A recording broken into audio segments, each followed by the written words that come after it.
Tadi kita akan membahas nih tentang dialog hari ini. Dan selamat pagi teman-teman Pro 2 terbaik, teman terbaik kamu. Selamat Hari Kebangkitan Nasional ke-118 ya. Dan saya Adi Surya akan kembali menemani teman-teman Pro 2 di Sepada. Selamat pagi teman Pro 2, kita Indonesia lewat frekuensi kesayangan kita di 97,8 MHz nih. Nah teman-teman Pro 2, hari ini tepat di tanggal 20 Mei 2026 kita memperingati momen bersejarah nasional ya, sesuai dengan logo Hari Kebangkitan Nasional tahun ini, jaga tunas bangsa demi kedaulatan negara. Nah ngomongin soal tunas bangsa nih, hari ini kita bakal bedah tema yang bakal keren banget nih ya, generasi emas sebagai pilar kebangkitan nasional. Nah tentu saja nggak sendiri di sini karena hari bakal temenin sama sosok perempuan hebat, penggerak literasi anak-anak di Manokwari. Kira-kira siapa ya? Nah, langsung aja kita sapa. Selamat pagi Kak Mary Rumainum, MPD, sebagai founder Pondok Baca Senja Papua Cerdas. Gimana Kak? Selamat pagi Kak Ardi. Selamat pagi. Gimana kabarnya Kak? Kabarnya selalu baik. Selalu baik. Iya. Keren. Nah, luar biasa nih dan teman-teman Pro 2, yuk kita simak bareng ya. Jangan sampai ketinggalan perbincangan yang pastinya bakal menambah wawasan teman-teman juga. Nah, pertama-tama nih Kak, saya mau tanya nih, kan kakak sebagai founder ya, betul ya? Nah, apa sih yang melatar belakangi kakak ini membentuk atau membangun Pondok Baca Senja Papua Cerdas ini kan? Iya, baik, terima kasih Kak Ardi. Kalau bicara tentang apa sih alasannya mendirikan Pobacas, Pondok Baca Senja Papua Cerdas, yang bisa kita singkat dengan Pobacas, itu miliknya komunitas sastra Papua Senja. Itu merupakan salah satu program. Sebenarnya alasannya simpel, bagaimana kita berdampak untuk tempat kita tinggal dan lingkungan sekitar kita. Tetapi ada 3 hal yang menarik kenapa saya kemudian merekrut dan teman-teman relawan mendirikan Pobacas ini, karena saya nggak bicara mungkin untuk seluruh Manokwari, tetapi ini bisa menjadi representatif. Betul. Di mana di daerah saya tinggal namanya Fani Dimaskeri, belakang toko Bandang. Di situ saya melihat awalnya sebenarnya ada banyak, saya punya adik-adik itu, mereka tuh ada kali kecil di depan, mereka suka bermain di situ karena saking mereka tidak ada tempat yang bermain lebih bagus dari itu gitu. Mereka bermain di situ, itu salah satunya. Kemudian ketika saya dekati lebih jauh pendekatan dengan mereka, terus saya melihat ternyata ada masalah stuck problem di pendidikan mereka. Ada 3 hal. Yang pertama, saya melihat bahwa ada banyak anak-anak yang belum lancar membaca. Ini sangat-sangat menjadi problem karena anak-anak yang belum lancar membaca ini, mereka ada di usia SD di kelas tinggi, sehingga itu menjadi perhatian terbesar saya di awal. Kemudian yang keduanya tuh mereka kurang akses bacaan yang menarik. Kemudian kalau kita lihat dari sisi literasi, dan yang ketiga saya melihat juga walaupun tadi mereka bermain ya di kali kecil itu, tetapi ada hal yang lebih menakutkan lagi, yaitu pengaruh gadget. Dan betul. HP ini yang kebablasan gitu. Jadi kalau saat pulang sekolah tuh mabar macam gitu. Saya ingin rubah mindset anak-anak ini, bukan mabar lagi, belbar gitu, belajar bareng gitu. Belajar bareng. Jadi akhirnya saya singkat cerita di tahun 2019 kebetulan di 2018 itu saya terpilih jadi Duta Baca Provinsi Papua Barat. Kemudian itu merupakan salah satu mimpi saya, cita-cita dan proker saya untuk mendirikan sebuah wadah tempat belajar yang tidak memberatkan anak-anak gitu. Karena di sekolah itu kan sudah sangat berat gitu. Betul. Sehingga saya pengen menciptakan suatu wadah yang mereka boleh bebas bermain tetapi berisi begitu. Sehingga saya melihat ada masalah nih di lingkungan saya nggak bisa memulai dengan Manokwari yang sebesar ini, tapi saya bisa memulai dengan anak-anak Fanindi yang kemudian saya bangun, mereka bisa berdiri di atas kaki mereka sendiri. Akhirnya saya kalau Sapasi sendiri, komunitas Sapasi itu sudah saya bangun di tahun 2016. Jadi pasca 1 tahun saya lulus kuliah, karena kemudian saya punya potensi dan tertarik di dunia sastra, kemudian saya mendirikan komoditi gitu, komunitas sastra itu. Lalu berjalannya waktu di tahun 2019 saya pikir ini bisa menjadi program yang menarik untuk komunitas ini, yaitu Pobacas. Bagaimana kita bergerak untuk literasi juga, karena saya melihat pembangunan bangsa itu ada kuncinya pintu masuknya itu ada di literasi gitu. Literasi tidak berbicara baca tulis saja Kak, tapi literasi bicara tentang bagaimana kemampuan individual untuk berdiri atas dirinya sendiri gitu. Jadi bangsa itu yang besar itu ketika anak-anak mudanya, anak-anaknya tuh keren berdiri sendiri gitu. Mereka bangkit untuk diri mereka lalu untuk bangsa mereka gitu. Itu sih, itu yang membuat saya tertarik gitu. Wah, cukup panjang maksudnya. Iya. Waktu mendirikan ini memang sangat dipikirkan matang-matang Kak ya, mulai dari keresahan. Betul. Ketika anak-anak melihat anak-anak yang hanya bermain di kali depan itu, di Kalapan ini emang ada ini ya. Ada kali kecil. Kali kecil ya. Nah, kalau jalan-jalan karena itu pembaca saya akhirnya saya dirikan di atas kali gitu. Oh gitu. Jadi saya membawa anak-anak itu dari kali naik untuk ilmu pengetahuan yang membaca. Jadi filosofinya seperti gitu. Oke, menarik ya. Jadi emang dari keresahan sendiri di mana melihat anak-anak di lingkungan memang bermain di tempat yang sebenarnya di kali itu nggak masalah, cuman mungkin lebih ada baiknya kita untuk belajar dan lain baca buku. Oke, baik. Nah, Kak, ini kan tadi kan kalau kita lihat nih dari nama ya, Pondok Baca Senja Papua Cerdas. Nah, kenapa sih ada unsur senjanya? Apakah emang bukanya waktu sore atau ketika kan waktu itu sering juga anak-anak senja gitu? Apa gimana, Kak? Sebenarnya senja itu diambil dari komunitasnya sastra Papua Senja. Sebenarnya tuh kenapa saya menggunakan senja? Sebenarnya senja itu kalau bicara sastra isinya sajak-sajak indah sebenarnya. Betul, setuju. Tetapi kemudian filosofinya sendiri, senja itu saya ngambil kata senja itu dari gambaran tentang cahaya emasnya. Cahaya emasnya senja kalau ada di langit. Kalau sore kita lihat cahayanya, cahaya itu hangat, kemudian bicara tentang ketulusan dan lain-lain gitu. Jadi saya tertarik menggunakan kata senja itu. Jadi sebenarnya emas generasi emas ini sebelum Indonesia mencanangkan 2045 nanti, saya udah berpikir lebih dulu di tahun 2017 itu tentang bagaimana saya menyiapkan anak-anak Papua saya menjadi generasi emas. Jadi makanya kenapa senja itu ada di sana karena dia menyisipkan tentang cahaya emas itu sebenarnya. Gitu. Wah, keren banget berarti. Sangat ini ya, pemikirannya sangat ke depan banget Kak ya. Tapi untuk senja juga ada filosofinya Kak. Apa tuh, jadi dia itu teduh dan nyaman, milik semua orang. Dan yang terakhir adalah penutup sore atau penutup hari yang manis. Jadi keren banget yang filosofinya banyak banget ya keren ya. Dan juga emang kalau di dunia fotografi sendiri senja itu identik dengan golden hour, di mana tempat-tempat emas tadi gitu. Warnanya cantik banget, dibuat foto itu cocok dan itu emang banyak banget orang yang suka senja akhirnya. Betul. Oke, baik. Nah Kak, untuk mengelola Pondok Baca sendiri nih, melihat dari kondisi anak-anak kita yang di Manokwari ya, terutama kita Manokwari dulu, seberapa darurat sih sebenarnya minat baca atau literasi anak-anak kita saat ini kan? Kalau dari saya sendiri melihat dari sisi lingkungan saya, tadi lagi saya bilang saya basisnya tentang lingkungan saya, tapi menjadi representatif saya melihat ini cukup darurat. Cukup darurat karena saya melihat pengaruh gadget yang begitu mendominasi menjadi raksasa mindset dari anak-anak itu, anak-anak generasi kita tidak sadar tapi seluruh hidup anak-anak generasi emas kita sudah direbut sama yang satu yang namanya HP dan gadget itu. Sehingga saya pikir bahwa ini darurat sekali. Kita melihat anak-anak yang tadi saya singgung di awal kenapa didirikan ini, mereka adalah anak-anak di kelas tinggi yang belum lancar membaca. Tidak sampai di situ aja Kak, mereka ada yang lancar membaca, tetapi ketika nanya artinya lagi mereka nggak bisa gitu. Itu darurat sekali Kak. Sehingga saya pikir bahwa wah ini perlu sebuah wadah untuk kita menguatkan kapasitas dari sisi literasi itu. Mungkin di sekolah mereka lebih kepada ilmu pengetahuan dan bagaimana mengejar yang namanya nilai di atas kertas dan rapor itu gitu kan, kurikulum, mengejar sistem, strategi, model dan lain-lain.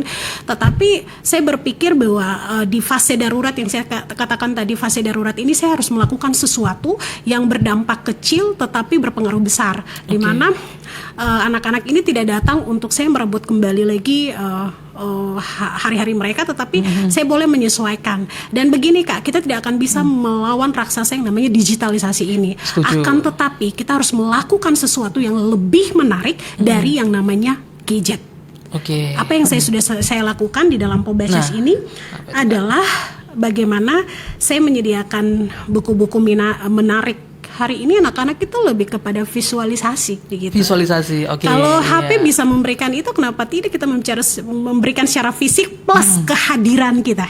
Oke, baik. HP itu hanya individual dan alat elektronik itu. Iya, setuju. Tetapi kita bisa merebut bagian kecil yang tidak bisa handphone berikan, yaitu kehadiran kita. Gitu. Iya. Jadi sehingga saya pikir di fase darurat ini yang perlu kita lakukan adalah menyediakan buku-buku yang menarik secara visual, kemudian kita hadir sebagai orang dewasa yang turut hadir, betul.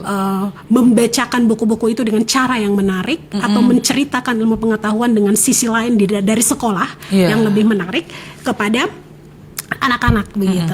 Itu yang kiranya saya lakukan, strategi yang selama ini saya pakai. Saya bilang sama relawan bahwa kita tidak akan melawan digitalisasi, kita tidak akan melawan gadget, tetapi kita harus memberikan bagian terbaik kita yang lebih menarik dari sekedar alat. Manusia itu lebih tinggi dari alat elektronik. Setuju. Itu gitu, alat teknologi itu yang kita sediakan. Wah, keren banget nih Kak, berarti memang mulia banget ya, maksudnya ketika emang era digitalisasi ini nggak dipungkiri ya, emang harus bisa diterima bagaimanapun. Gitu. Tapi bagaimana cara Kakak untuk bisa beradaptasi, untuk sekiranya kita tidak menghilangkan, tapi kita mengganti atau setidaknya mengambil sebagian kecil untuk kita ada sebagai pembimbing di sana, sebagai kehadiran kita, kehadiran sebagai pembimbing supaya anak-anaknya tidak hilang arah. Betul. Ketika dia dipegangin gadget, mereka akan melihat apa aja yang ada di gadget, entah itu hal yang negatif, positif dan lain-lain. Baru mereka sendirian berlayar gitu. Nah, itu. Tapi kalau pembaca hadir nggak sendiri berlayar bareng-bareng. Bareng-bareng dan ada pemandunya juga. Nah, itu yang lebih aman ada ya. Ada kaptennya. Betul, setuju. Oke. Nah, Kak, kalau ngomong soal tadi komunitas Sapasik, betul? Iya, benar, Sapasik. Itu kalau boleh tahu sudah ada berapa relawan Kak, atau mungkin sudah berapa banyak yang teman-teman? Oke, jadi sebenarnya ini kalau pertanyaan ini dilematik ya Kak. Kalau komunitas sendiri, adik-adik saya di sekitar lingkungan yang saya ajak untuk mereka punya potensi sastra. Tetapi kalau relawan, kita lebih kepada program Pembacas kita.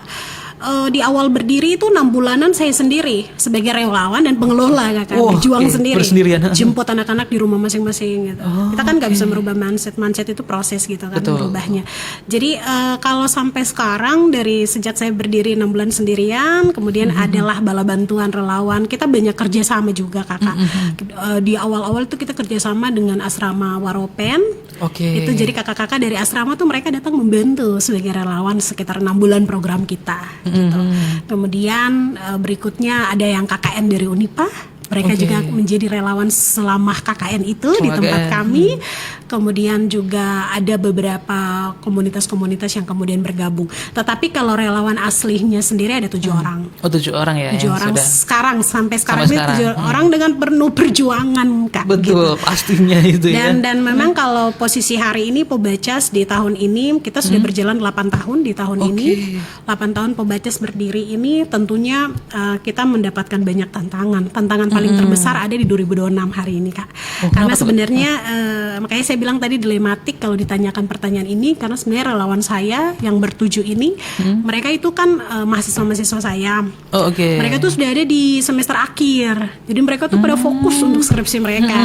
Jadi hari ini saya lagi dia jalannya Pembacas ini kan dia tidak teratur sekarang gara-gara relawan saya tadi. Terus kemudian saya punya kesibukan sendiri juga yang kok semakin hari semakin tambah gitu. Kalau dulu masih bisa gitu.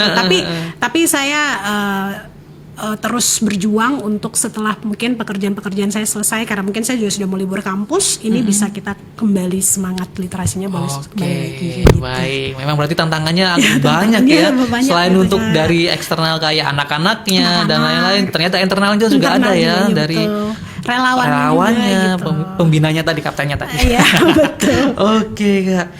Nah, Kak, kalau boleh jujur nih Kak, kan ini kan sudah 8 tahun ya Pembacas ya. Pembacasnya 8 tahun ya? Iya, 8 tahun. Itu pernah gak sih ada titik jenuh kayak kayaknya gini-gini aja nih, atau kayaknya passion udah berubah deh. Ada nggak rasa kayak gitu, atau mungkin ada titik terendah gitu? Aduh, ada sekali. Ada sekali ya. Ada pernah di titik dimana saya tutup saja ya.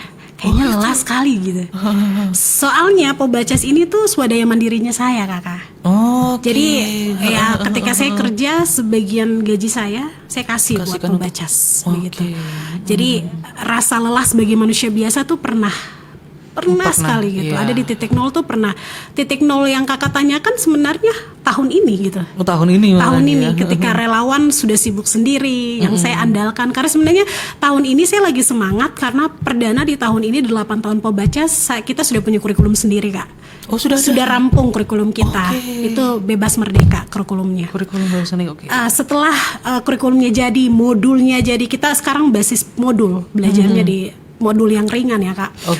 Itu semuanya sudah jadi, tetapi relawannya yang nggak ada gitu.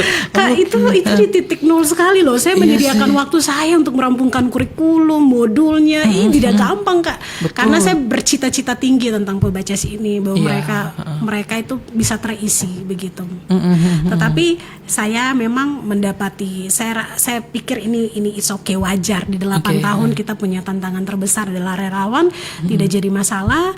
Makanya kemarin ketika diundang di Pro 2, saya bilang ini kesempatan biar saya bisa bilang bahwa Pobacas lagi butuh relawan nih. Boleh datang, perangkatnya udah lengkap nih. Siapa yang memberi hatinya kayak gitu aja sih. Nah, ngomong-ngomong soal relawan nih, biar teman-teman Pro 2 juga tahu nih, Kak, apa sih syaratnya buat jadi relawan supaya setidaknya bisa membantu untuk perkembangan di Manokwari sendiri. Karena kan untuk sementara kan masih di wilayah kecil, Kak, ya. Mungkin dengan adanya relawan yang didengarkan oleh teman-teman ini bisa semakin besar lagi, bahkan bisa mungkin satu Manokwari. Benar-benar, gitu. Saya harapannya seperti itu sih. Mungkin apa, Kak? Kalau relawan sih, kalau Pobacas sendiri tidak melihat latar belakang pendidikan ya, latar belakang pendidikan tuh sekian lah.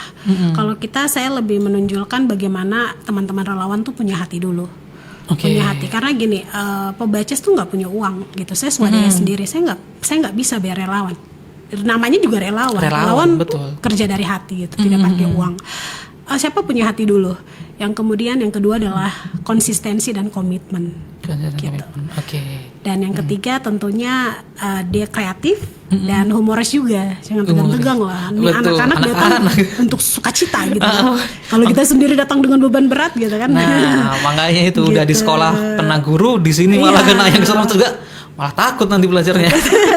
Paling itu doang sih. Itu aja ya berarti ya. Nah, buat teman-teman nih, kalau misalnya emang tertarik untuk menjadi relawan ya, karena memang menjadi pembimbing anak-anak itu memang perlu apalagi untuk di lingkungan Manokwari ini yang sekiranya memang perlu untuk ditingkatkan kembali untuk betul banget. Minat bacanya ya. Oke, Kak. Nah, selama 8 tahun ini, Kak, mungkin ada banyak yang keluh kesah, senang sedihnya. Nah, itu selama 8 tahun ini apakah ada pernah penolakan atau mungkin respon dari masyarakat seperti apa? Kalau saya mungkin di tahun awal ya, Kak, di tahun mendirikan itu, tapi puji syukur kemudian di lingkungan itu, karena lingkungannya keluarga, mereka tahu saya dengan basic yang memang saya juga guru sekolah minggu, kemudian itu sangat membantu untuk meningkatkan kepercayaan masyarakat. Jadi waktu pas awal-awal buka, Kakak Christine mau buka apa? Mungkin di awal mereka bingung aja gitu, terus mungkin apa sih yang mau dilakukan, jangan-jangan ini Kak Christine punya proyek atau apa. Tapi awal-awalnya sih saya merasa it's okay, itu wajar. Sesuatu hal yang saya mau bawa besar ke dalam lingkungan, itu pasti tantangannya tidak sedikit. Betul. Tetapi adalah pendekatan yang saya gunakan, pastinya pendekatan humanis. Awal-awal saya bicara dulu dengan orang tua, keluarga. Saya bilang, ini anak-anak dong main, mendingan dong datang belajar awal-awal. Kemudian sebenarnya awal tuh mereka belum punya wadah sendiri, mereka masih di depan teras rumah. Di teras rumah. Aja gitu. Terus mereka datang. Terus ketika itu ngomong sama Bapak RT, terus ya saya pendekatan semuanya. Terus di awal-awal itu tidak terlalu banyak masalah, tapi mereka cukup mendukung sih orang tua, karena mereka juga mungkin merasa bersyukur Christine mau beri waktu untuk anak-anak itu. Mereka jadinya datang dengan antusias, mereka belajar. Awal-awal tidak belajar berat sih, Kak. Saya sediakan gambar saja, mereka mewarnai gitu. Mereka mewarnai huruf. Itu sederhana saja di awal-awal itu. Terus kemudian saya mau membuktikan saja bahwa kita tetap hadir dan kita tetap konsisten. Itu sih rasa kepercayaan dari masyarakat timbul ketika kita konsisten dan juga kita hadir. Dan yang terakhir mungkin saya berusaha untuk membuktikan bahwa anak-anak ini mereka berubah. Mereka ada punya perubahan tingkah laku, bukan saja dari sisi pengetahuan, tetapi sebenarnya semboyan paling besar dari Pobacas itu adalah pendidikan karakter sebenarnya. Karena saya pikir ilmu pengetahuan sekolah formal telah hadir di sana, tetapi kita hadir untuk penguatan secara jiwa gitu, secara karakter mereka seperti itu. Oke, berarti memang ini yang paling dibutuhkan untuk anak-anak sebenarnya, dimana kalau di sekolah itu kan pendidikan formal, jadi cuma pendidikan kurikulum, pengetahuan yang perlu kan, cuman anak-anak ini terkadang juga perlu untuk memiliki jati diri, pembentukan potensi mengenal mereka, potensi mengenal mereka. potensi, betul. Nah itulah kenapa wadah seperti ini tuh memang harus ada sebenarnya untuk apalagi untuk anak-anak yang sekarang ya itu tadi gadget yang merajalela di mana-mana Kak ya. Oke Kak. Nah dari 8 tahun ini Kak, apakah ada momen yang paling berkesan atau menyentuh nih untuk Kak Mary sendiri yang wah perjuangan kayaknya nggak akan sia-sia dan kayaknya bakal terus berlanjut nih? Kalau saya sih setelah 6 bulan di awal berjalan itu kayak setiap hari tuh banyak hal momen yang menakjubkan gitu kan. Oke, contohnya Kak? Ketika melihat mereka tuh dari awal yang masih eja, tetapi dengan gemblengan bantuan relawan, mereka tuh sudah bisa membaca lancar, sudah bisa menceritakan kembali cerita. Itu hal-hal sederhana yang buat saya bangga sekali. Ini ajaib sekali anak-anak ini boleh berkembang di sana. Terus ada satu momen sesi di mana ini di tahun ke-6 ya, tahun ke-7 tahun lalu. Itu kita kan sebenarnya setiap tahunnya tuh saya mencoba untuk mengembangkan terus kita punya strategi pembelajaran di Pobacas. Kemudian kemarin kita sudah masukkan sebenarnya dari awal ada masukkan unsur bahasa daerah sama sastra di dalam Pobacas ini yang mungkin mereka tidak dapat di sekolah. Bahasa daerahnya mungkin sesuai komoditi karena komoditi tempat saya tinggal tuh masyarakat Waropen, jadi kita pakai bahasa Waropen di situ. Nah, kemudian singkat cerita di tahun ke-7 kemarin itu ada event di MCM. Terus itu event itu juga dari komunitas. Kemudian saya coba memberanikan diri menampilkan anak-anak saya dari Pobacas untuk bermain drama. Awalnya saya dilematis ini bisa atau tidak, tapi mereka tuh latihan cuma seminggu. Cuma seminggu latihan, tapi mereka bikin saya hampir menangis ketika mereka menampilkan dialog yang luar biasa, acting yang luar biasa, dan di situ saya melihat bahwa wow, anak-anak Papua punya potensi yang tidak perlu kita asah terlalu banyak, tetapi otodidak itu ada gitu. Itu yang membuat kayak kamu keren sekali mereka bertuju dilatih dan di situ ada satu yang menakjubkan adalah ternyata ketika mereka latihan teater kayak gitu, mereka lupa HP-nya loh Kak. Oh gitu. Bener. Itu saya alami sendiri. Di situ saya bilang, oh wow, sastra juga bisa menjadi pintu masuk nih gitu. Bahwa mereka lupa gitu, karena saking baca dialog terus harus acting, marah harus begini, menangis harus begini. Karena mereka tuh bawa cerita tentang cendrawasih. Jadi dari cendrawasinya kayak bagaimana, tarik panahnya kayak bagaimana. Jadi mereka tuh lupa. Jadi tidak pegang gadget lagi karena fokusnya ke gitu. drama ya. Latihan drama gitu. Berarti itu mungkin jadi salah satu ini ya cara untuk anak-anak itu supaya istilahnya beralih dari itu salah satunya Kak gitu. Betul. Nah mungkin bisa diterapkan untuk beberapa sekolah atau mungkin kurikulum yang lain ya supaya sebenarnya kan RRI juga sudah kerjasama itu kan. Iya. Ya kita akan menteaterkan legenda Papua Barat dan itu sangat menarik buat anak-anak ya. Keren. Nah, kita kembali lagi nih ke Pobacas ya. Iya. Nah, di Pobacas sendiri tuh selama ini ada buku-buku apa aja sih Kak yang paling digemari anak-anak selain mungkin kan di awal tadi kan disebutkan bahwa ada visual ya, lebih ke visual. Nah, mungkin apakah seiring berkembangnya waktu ada buku-buku lain yang digemari? Mereka kebanyakan tuh suka buku yang gambarnya besar-besar lalu warnanya mencolok. Itu yang mereka sukai. Jadi biasa tuh mereka tuh buku fabel, kisah hewan, terus buku komik edukasi. Dan mereka buku legenda-legenda itu cerita rakyat itu mereka suka, apalagi kalau buku yang gambarnya matanya melotot dan segala macam itu jadi rebutan gitu. Mereka suka lihat visual yang gambarnya besar terus warnanya warna-warni gitu. Mereka suka gitu. Jadi itu jadi rebutan sih. Berarti emang buku yang visualnya menarik banget ya, entah gambarnya yang bagus atau mungkin warnanya yang mencolok. Terus mereka tuh selalu penasaran kalau ada gambar-gambar kan gini, banyak sekali tuh buku-buku yang tidak terlalu memuat kepapuaan gitu. Ya, jadi mereka tuh sangat-sangat tertarik ketika ada gambar ilustrator yang Papua banget gitu. Oh gitu. Iya, mereka suka kayak mereka ulang-ulang di halaman itu ulang-ulang kayak saya ya gitu. Ya. Jadi saya mencoba untuk juga Pobacas tuh tidak hanya buku dari luar, tapi saya menciptakan buku-buku anak juga sendiri. Oh, juga membuat buku juga Kakak. Cuman karena terbentur biaya, jadi kita tidak bisa terbitkan semuanya, tapi satu persatu. Tapi penyediaan buku di Pobacas itu saya berusaha untuk daya cipta mandiri gitu untuk mereka. Wah, seperti banget sih berarti emang banget ya untuk Pobacas ini ya kayak. Jadi pakai nama mereka sebagai toko. Begitu. Terus bisa juga saya bermimpi nanti ada buku saya yang next ini saya mau pakai ilustrator gambarnya tuh dari anak-anak Pobacas saya. Foto mereka saya kirim ilustrator gambarkan. Jadi itu mereka kan tiap hari itu buka buku itu. Karena kayak saya gitu kan di situ. Terus nama saya juga ada di situ. Itu sih. Itu malah membuat semakin anak-anak semakin semangat ya semakin untuk membaca. Betul sekali. Oke, baik. Nah, Kak, ini kan masih bahas soal komunitas Pobacasnya ya. Iya.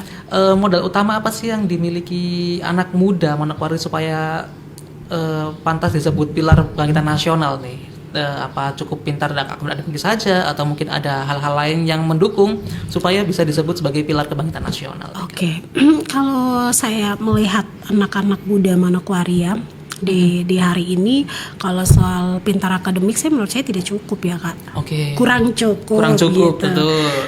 Tetapi karena gini, kalau kepintaran akademik itu dia seperti mesin yang canggih, mesin yang canggih, tetapi tidak bisa bergerak, tidak bisa jalan juga.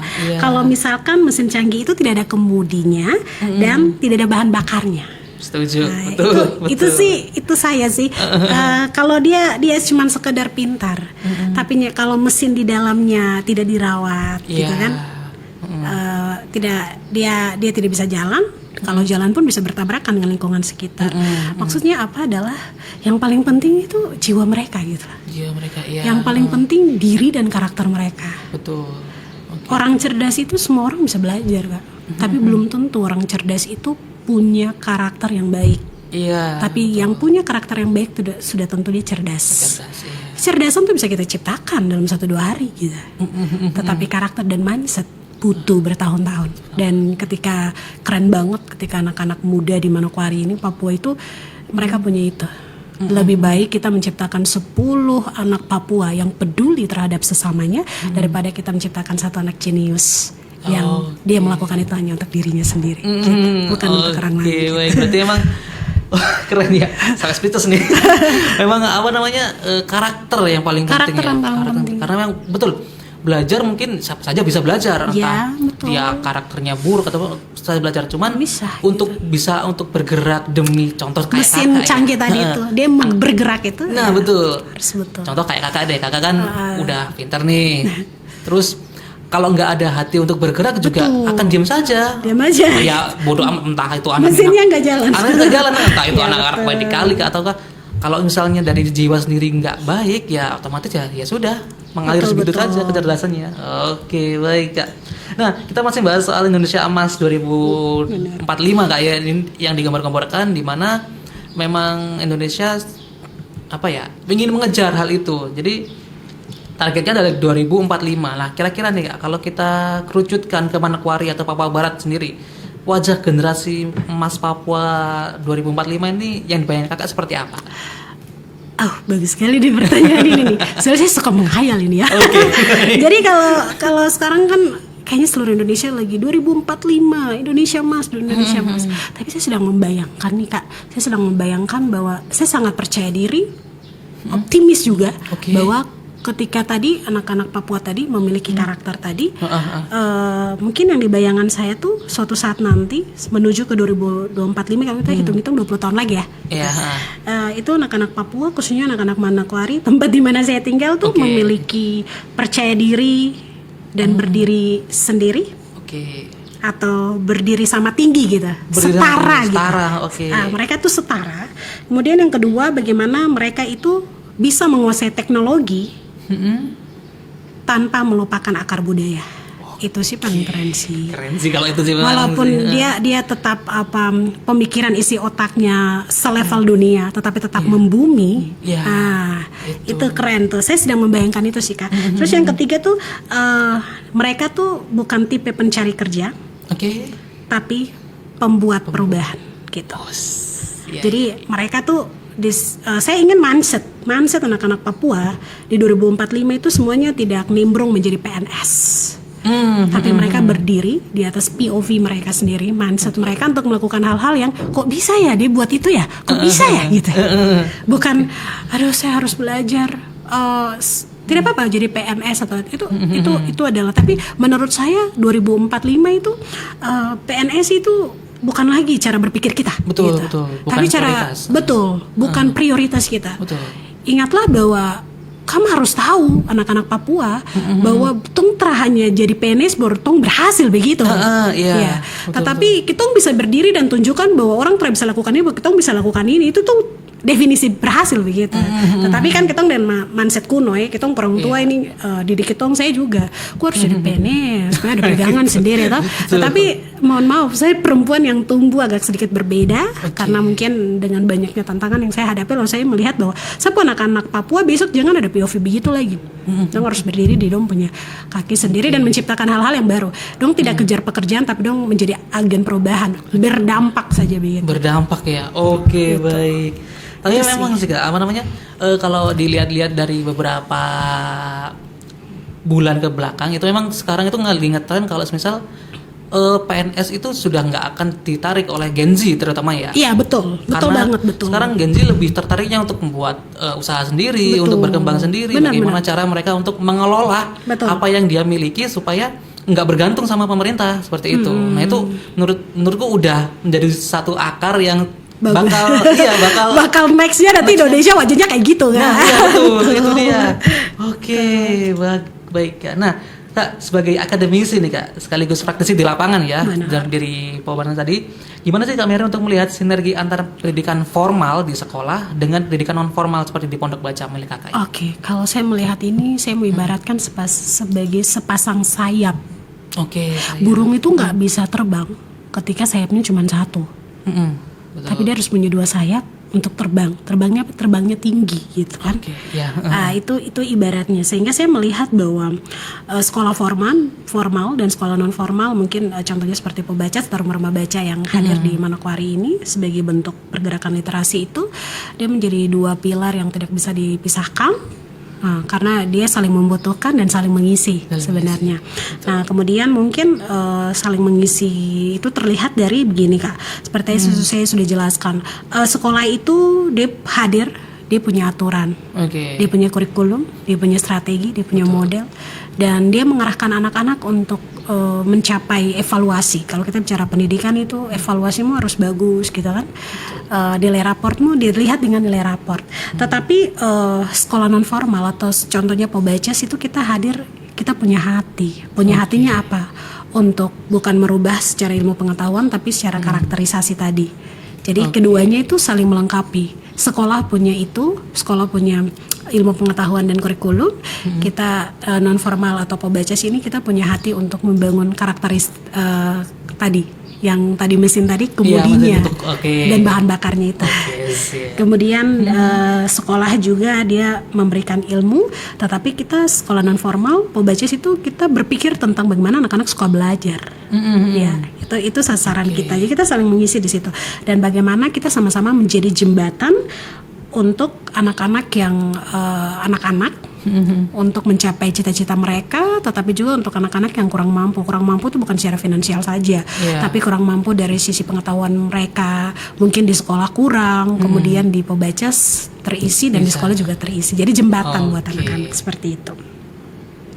Baik, nah di sini juga sudah ada yang bergabung bersama kita nih Kak di Facebook kita ya di Pro 2 dari Manokwari. Dan ini ada pesan nih buat Kakak nih. Luar biasa Kak Mary. Ini dari Kak Selvi ya. Dari Kak Selvi Teresia Langodai di Facebook kita komen, luar biasa Kak Mary, semoga menjadi inspirasi buat para cendrawasih muda di Papua Barat dan Manokwari secara khususnya. Wah, terima kasih. Terima kasih. Baik. Tadi kita sudah bahas banyak ya Kak soal putaran tadi antara formal dan non formal ternyata adalah kayak semacam sayap ya supaya bisa terbang lebih tinggi, kemudian juga sebagai jembatan seperti itu. Lalu Kak, saya mau tanya nih, balik lagi ke Pak Bajas ya. Mungkin tadi dari segi relawan memang kurang ya, dan tadi sudah disebutkan kriteria-kriterianya. Nah, mungkin apakah kalau misal ada yang ingin berdonasi lewat buku atau bagaimana itu, apakah bisa Kak? Bisa banget. Malah ya? kita butuh itu kan. Malah butuh itu ya. Oke. Nah, kalau boleh tahu nih, kalau misalnya mau berdonasi itu bagaimana caranya, atau mungkin apakah ada syarat-syaratnya? Kalau kami itu untuk berdonasi boleh langsung saja berdonasi. Mungkin memang bisa hubungi kami di direct message atau DM di Instagram kita. Kebetulan kita punya sosmed, Instagram Pondok Baca Senja Papua Cerdas, dan juga kita punya sosmed Perkumpulan Sastra Papua Senja. Atau mungkin kalau belum berteman, mereka bisa langsung saja mengunjungi Instagram pribadi saya juga, Mary Kristen Romainum. Jadi itu bisa di direct message aja, di DM aja.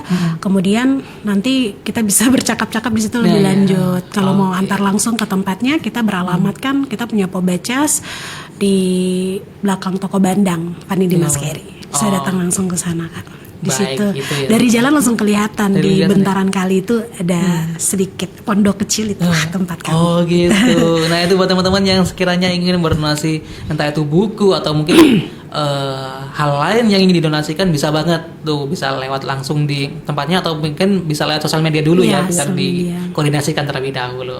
Oke, baik. Nah Kak, menurut Kak Mary sendiri, kurikulum pendidikan kita saat ini itu apakah sudah cukup untuk menuju Indonesia Emas 2045 nih Kak, kalau menurut Kakak sendiri? Kalau saya sih, kalau melihat kurikulum hari ini, saya pikir pemerintah sudah cukup berniat baik. Contohnya kurikulum Merdeka ini. Kurikulum Merdeka ini saya melihat bahwa di situ pemerintah sudah mulai menyadari bahwa anak-anak itu tidak bisa dicekoki hanya dengan hafalan-hafalan. Betul. Tetapi sudah saatnya bagaimana kita menumbuhkan ekosistem agent of change ya, agen perubahan. Betul. Berdampak, sehingga kan hari ini juga kita lihat di beberapa kementerian, misalnya kementerian tinggi itu sudah mulai melogokan yang namanya kampus berdampak dan lain-lain kan. Jadi saya melihat bahwa niat baik dari pemerintah ini sudah bagus sekali, dan kurikulum itu sudah mulai melihat bagaimana komoditi generasi hari ini. Jadi kita kan tidak bisa menyamakan dengan generasi 90-an, 80-an. Tapi bagaimana, makanya kan tadi kan sama halnya dengan kita tidak bisa digitalisasi. Kita tidak bisa melawan perubahan juga. Tapi bagaimana kita mengisi itu. Jadi saya pikir sudah ada niat baik dari pemerintah untuk melihat kurikulum Merdeka Belajar ini. Dengan mereka punya profil pelajar Pancasila itu P5 itu kan kalau saya lihat di sekolah-sekolah itu mulai menanamkan karakter mereka, kerja sama kelompok, kreativitas dan lain-lain, dan potensi diri mereka. Saya pikir untuk dari sisi pemerintah sudah berniat baik dan kurikulum itu, tapi ada tapinya. Saya melihat ada dua hal, yaitu tentang administrasi. Kenapa saya bilang administrasi? Karena guru-guru hari-hari ini dengan administrasi yang panjang dari kurikulum tersebut membuat guru-guru itu dia punya energinya terkuras habis untuk mengisi dan memenuhi administrasi tersebut, sehingga menyepelekan hal-hal yang seharusnya yang kita lihat itu murid kita loh. Walaupun mungkin diri kita juga harus berkualitas, tetapi mungkin itu hal yang sangat-sangat saya lihat juga. Menjadi bagian yang kurang gitu.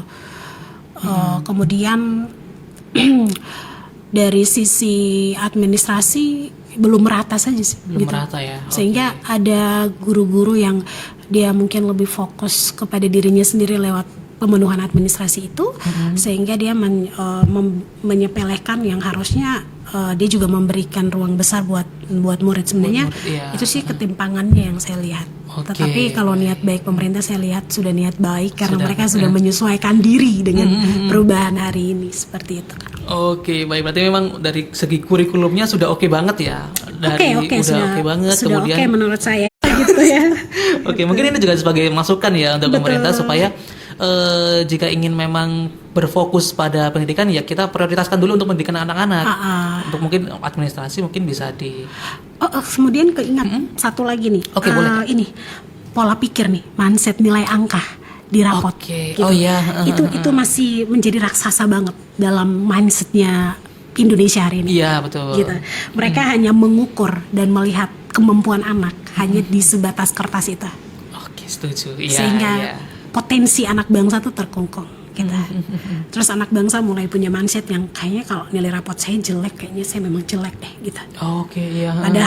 Padahal menurut saya sebagai orang pendidikan dan juga praktisi itu, pengetahuan itu tidak terbatas hanya itu. Pengetahuan tuh bicara seluruh pengelolaan hidup kita sebenarnya. Yang jangan kita hanya lirik satu, tapi kita harus lirik semua gitu. Itu yang mungkin saya pikir mindset yang terlalu mendewakan nilai di atas kertas itu mungkin juga diperbaiki. Oke, mungkin kita lihat evaluasi lain yang bisa mengukur itu dengan apa? Bukan hanya nilai rapot, tapi kita mengukur apa lagi selain itu. Gitu. Mungkin itu yang betul. Saya pikir. Karena memang betul sih Kak, karena sebagai mindsetnya orang-orang kan bahwa nilai rapot adalah segalanya, entah itu harus bagus. Nah, karena harus bagus ini kadang-kadang orang menghalalkan segala cara, entah itu nyontek, curang, dan akhirnya lain-lain. Kan karakternya jadi jelek karena dia berusaha untuk mencapai itu. Padahal harusnya nggak harus kayak gitu kan, harusnya kita buat karakternya lebih baik, entah itu apapun hasilnya, ya sudah kita buat lagi lebih baik lagi. Lebih baik yang mungkin sesuai dengan cara anak-anak begitu. Cara anak-anak, betul nih Kak. Nah, kita bahas lagi nih Kak soal Hari Kebangkitan Nasional nih Kak ya. Dari momen sekarang, apalagi di era digital ini kan Kak, anak-anak itu lebih fokus buat merayakan Hari Kebangkitan Nasional itu dengan Twibbon atau bikin status dan lain-lain. Cuman kadang-kadang juga nggak ada jiwa nasionalisme atau sebagai kosmetik aja nih, sebagai nih lihat nih aku gaya-gayaan aja. Nah, menurut Kakek bagaimana nih Kak? Kalau saya sih untuk keduanya sebenarnya tidak ada masalah. Tetapi kalau kita bicara antara nasionalisme nyata dan nasionalisme kosmetik tuh sebenarnya sederhana aja. Sebenarnya kita lihat dari aksi nyata dan dampaknya gitu. Kalau saya melihat nasionalisme kosmetik yang hanya gaya-gayaan, sebenarnya semua orang bisa melakukan itu. Kita melihat tentang fase waktunya. Ketika mungkin hari ini tanggal 20 Mei dinobatkan sebagai Hari Kebangkitan Nasional. Kemudian langsung harus masuk biar lihat-lihat tamannya bunganya masih mekar nggak sih gitu. Nah, itu biar kita bantu siram gitu. Nah, benar-benar setuju. Oke, baik. Berarti memang nggak ada salahnya ya kita untuk memeriahkan hari ini. Cuman alangkah lebih baiknya kita juga ikut serta dan berdampak ya untuk kedepannya. Mengulurkan tangan. Setuju banget Kak.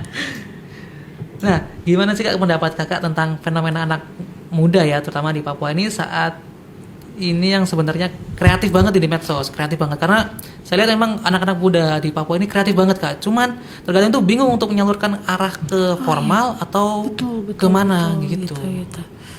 Benar.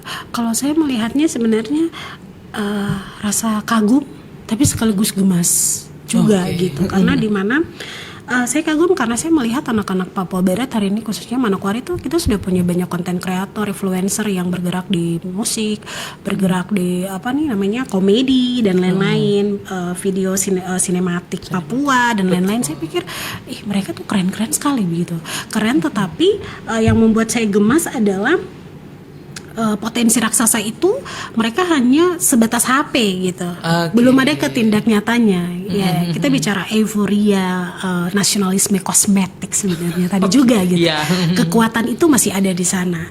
Tapi saya ingin rasanya kekuatan raksasa yang dimiliki teman-teman konten kreator dan influencer yang hari ini ada di Manokwari Papua Barat ini, mereka juga saya harapkan bisa, menurut saya mereka bisa salurkan. Mereka bisa salurkan dalam hal sebenarnya secara nyata, aksi nyata. Tetapi sebenarnya mereka juga dilematik karena mungkin kurangnya wadah kolaborasi sebenarnya. Dan inkubasi Kak. Itu saya melihat kurang. Sehingga mereka individual itu tampil dengan panggung mereka masing-masing. Tetapi ketika mungkin kita bisa saling berkolaborasi dan inkubasi, itu bagi saya itu dua hal yang luar biasa. Kita punya potensi raksasa itu membantu kita untuk menerjunkan potensi-potensi itu kepada hal-hal yang kita ingin kampanyekan dan lain-lain dengan hal-hal yang kreatif. Kemudian terus saya juga melihat bahwa mungkin kita punya konten kreator ini di Manokwari mungkin masih merasa bahwa hal formal itu kaku dan mungkin membosankan gitu. Sehingga mungkin sebenarnya kita bisa merubahnya gitu. dengan kreativitas yang mereka miliki. Betul. Mungkin kita bisa sandingkan tetap konten itu ada tetapi tetap nyatanya ada juga begitu. Kemudian mungkin kalau saya saran, mungkin konten kreator yang sudah punya potensi raksasa ini, mereka bisa bikin konten di HP mereka, di gadget mereka tuh menjadi konten nyata. Iya, konten nyata. Memang enak-enakan sih tiduran aja terus kontennya naik ya, tapi konten nyata. Betul. Terus mungkin mereka lebih menggunakan kreativitas digital mereka untuk advokasi, Kak. Untuk advokasi. Ya. Itu mungkin saran dari saya. Saran dari untuk konten kreator yang ada di Manokwari ini ya, terutama kita bisa kolaborasi untuk advokasi itu. Betul. Bagus banget. Itu bagus dengan potensi mereka. Betul banget. Karena memang saya lihat belum adanya wadah ya, kayak wadah untuk wadahnya kurang. Karena dilihat-lihat ada nih bibit-bibitnya, cuman kalau tersebar juga wadahnya nggak bisa. Gitu. Mereka bingung untuk kolaborasi gimana, untuk kita ikut. Mereka masih sendiri-sendiri kan. Individu banget. Iya. Mungkin ini juga untuk masukan dari pemerintah, mungkin bisa banget nih, karena konten kreator ini juga menaikkan nama daerah juga kan ya. Sekarang sudah banyak sekali, Kak. Dan saya bangga banget nih. Kita punya influencer Manokwari itu udah terkenal gitu. Banget juga. Ya, sampai followersnya banyak banget juga sih. Iya betul sih makanya. Oke. Nah Kak, mungkin terakhir nih Kak, apakah ada kata-kata yang paling menggambarkan anak muda Papua saat ini dan menurut Kak Mary, dan apa alasannya? Kalau saya sih lebih kepada daya juang. Kenapa saya bilang daya juang? Kenapa tuh? Karena bagi saya anak-anak Papua itu keren. Di tengah gempuran stigma-stigma bahwa kita terbelakang, terlambat gitu ya. Tetapi mereka tetap punya daya juang yang besar. Mereka tidak menjadi korban keadaan, tetapi mereka malah bangkit, melompat lebih tinggi. Saya pikir anak-anak muda sekarang di Papua itu mereka sudah melakukan itu. Sehingga saya satu kata yang menggambarkan mereka tuh daya juang yang besar. Dan tidak mudah menjadi anak Papua.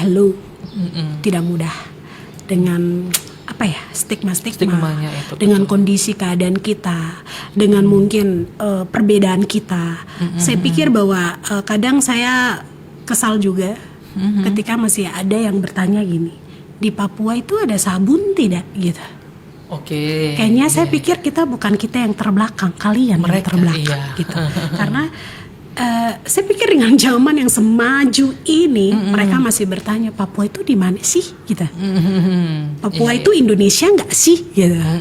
Nah itu kadang saya sebagai anak Papua yang lahir besar di tanah ini, saya berpikir pertanyaannya gini, sebenarnya yang terbelakang aku atau kamu sih gitu. Iya. Jadi saya pikir buat anak-anak Papua, saya pikir kalian tuh pejuang. Anak-anak Papua pejuang, karena tidak mudah menjadi anak Papua. Betul. Dengan segala sisi akses dan lain-lain, tidak mudah jadi anak Papua. Kalian itu pejuang, dan pesan saya, rubah mindsetmu. Mantap nih Kak, karena memang dilihat dari beberapa, kita kan juga pernah mengundang dari beberapa narasumber yang lain ya, dari anak-anak SMA sama anak kuliah. Itu mereka juga keren-keren loh, maksudnya berprestasi juga, dan malah ngalahin orang-orang yang mungkin berbicara seperti tadi ya. Gitu makanya. Oke Kak, baik. Karena waktunya nih Kak udah mepet nih Kak. Jadi nggak kerasa buat teman-teman yang tadi mantau kita di Pro 2 ya. Di sini sudah 1 jam dan Ardi bareng Kak Mary akan undur diri Kak ya. Dan sebelum itu Kak, mungkin ada di momentum Hari Kebangkitan ini mungkin ada closing statement dari Kak. Oke, mungkin dari saya buat semua anak-anak generasi emas Indonesia, emas Papua, bahwa di momentum Hari Kebangkitan Nasional ini sudah saatnya kita bangkit, kita bergerak untuk menjadi generasi emas Indonesia. Wah, keren banget Kak. Oke, luar biasa. Terima kasih banyak Kak Mary sudah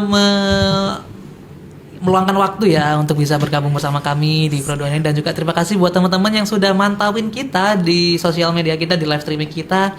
Dan terima kasih banyak. Saya Ardi undur diri bersama kru yang bertugas mengucapkan terima kasih dan selamat siang.